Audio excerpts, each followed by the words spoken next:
Bonjour tout le monde. Bonjour. Alors aujourd'hui, c'est un jour particulier quand même. Ouais. C'est là. Saint-Nicolas. La bonne Saint-Nicolas à tous ceux qui sont assez bêtes pour croire que c'est le jour de Noël. Je vais me faire des ennemis. Non, mais moi j'aimerais bien qu'on fête la Saint-Nicolas d'ailleurs. Ça, on aurait 2 fois Noël. Allez, ce soir, on fête la Saint-Nicolas. Parfait. Avec un Saint-Nicolas de Bourgueil par exemple.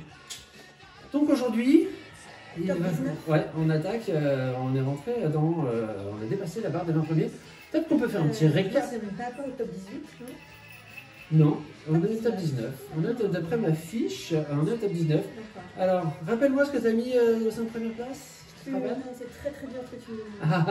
Alors je sais, dans le désordre, qu'il y avait Cartographeur, qu'il y avait Marvel Remix, qu'il y avait Esquissé, qu'il y avait Love Letters, et qu'il y avait une flûte. Elle ne sait plus. Voilà. Elle sait plus ce qu'elle fait. Quant à moi, très futé, évidemment. Moi il y avait Ancient Knowledge, Ilo, Maracaibo, Similo et Château Combo. C'est que des secondes en fait. C'est pas faux.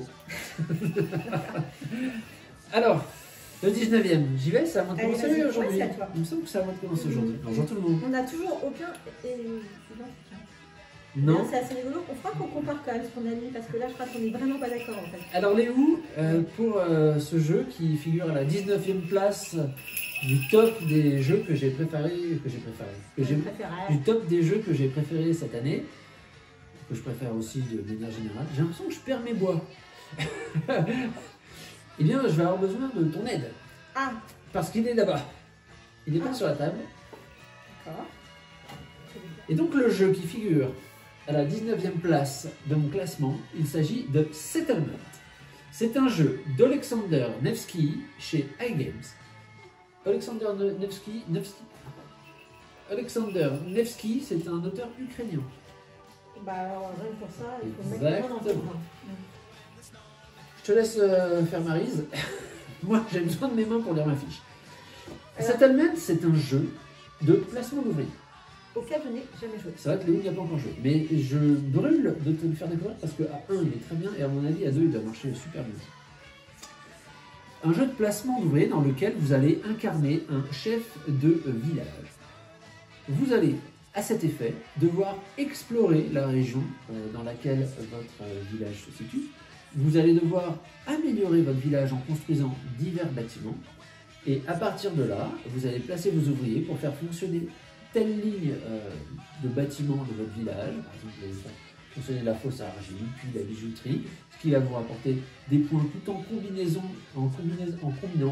combinant les ressources que vous allez produire avec celles dont vous avez besoin pour faire fonctionner d'autres bâtiments.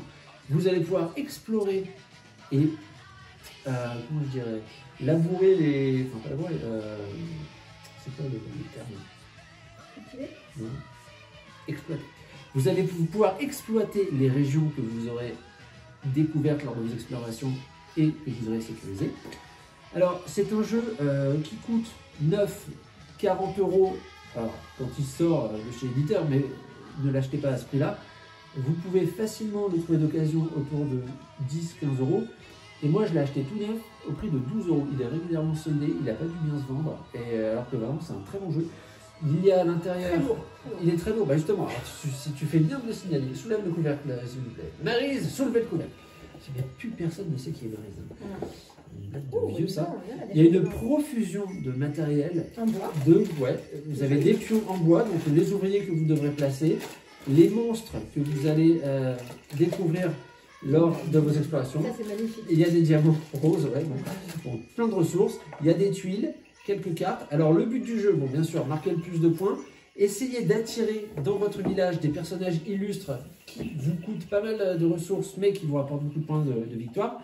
Et alors, ce qu'il y a de très plaisant dans ce jeu, c'est qu'il est simple. En fait. Il est vraiment simple. Les tours sont d'une fluidité incroyable. Vous placez en ouvrier top, c'est fini. Bah, c'est chiant. Ben non, tu poses un ouvrier, puis c'est à l'autre de jouer. Ah oui, d'accord. Ben non.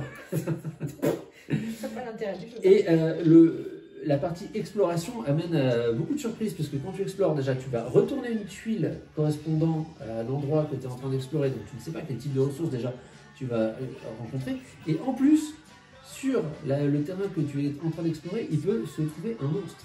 Et ça, tu ne le sais pas non plus. Alors les monstres, ça peut être bien qu'il y en ait, parce que quand tu les combats, ça te rapporte des ressources très précieuses, qui ne sont pas forcément faciles à trouver autrement.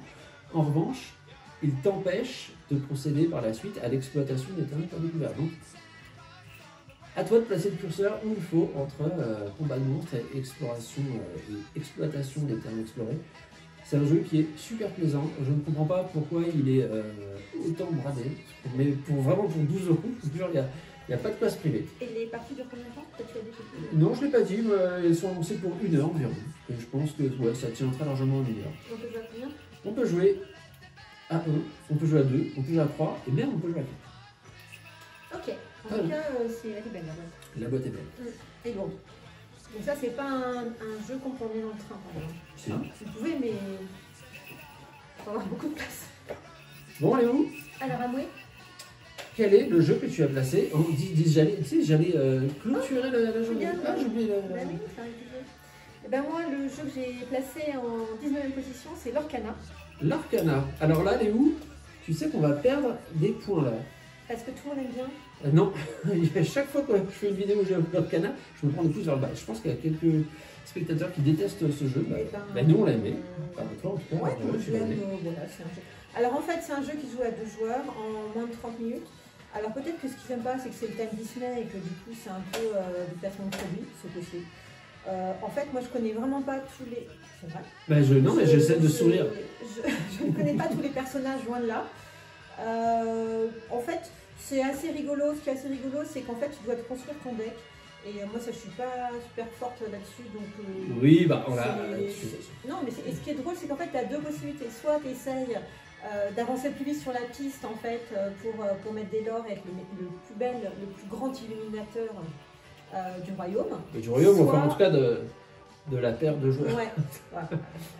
Et soit tu essayes de péter la figure à celui qui est en face, et donc en fait de l'empêcher de jouer et l'empêcher d'avancer. Oui, mais le but c'est quand même de marquer 20 points de l'or. Oui. Même si ta stratégie c'est de casser la gueule à ton adversaire. C'est pas facile quelque part parce que tu as envie d'avancer, et en même temps c'est peut-être la fois où il aurait fallu l'empêcher d'avancer l'autre parce que sinon. Eh oui, il faut essayer d'avoir la maîtrise du. Je l'aime bien parce que c'est un peu différent de type de jeu qu'on a. Si on devait en emmener un dans la valise, ce serait pas celui-là. D'accord. Voilà. Ok, bon, bah, de toute façon, ce serait même un sac de voyage, en fait. Très bien, Léo. C'est tout. Alors, je précise, moi, juste qu'un petit deck de base comme ça coûte dans les 18 €. Ouais, c'est ça, j'ai eu du mal parce qu'en fait, il y a beaucoup. Mais après, le truc, c'est que c'est des boosters, c'est un jeu qui coûte très très cher, évidemment. Mais c'est vrai qu'il est bien. Par rapport à l'autre jeu dont tu viens de parler, je pense que voilà, c'est un peu merchandising. Quel autre jeu? Celui je ne connais pas. Settlement. Okay. 12 €. Je pense qu'en rapport qualité-prix, il vaut mieux jouer à Settlement. Encore que je n'ai pas encore joué. Non. Je dirais ça l'année prochaine. Ah, mais l'Orcana, c'est bien quand même. Je pense que tu peux enchaîner plus de parties de l'Orcana que de Settlement. Ok. Très bien, merci Léo pour cet excellent choix. Non déplaise. Au revoir. C'était notre. Laisse-moi reprendre mes esprits. C'était notre top 19. Et on se retrouve demain, 7 décembre, pour le top 18. Et voilà. On avance vers le top 1. Quel sera notre jeu préféré? Allez, à moi, peut-être sera le même. Peut-être pas. Il faut voir pour savoir. On verra. Qui vivra. Au revoir.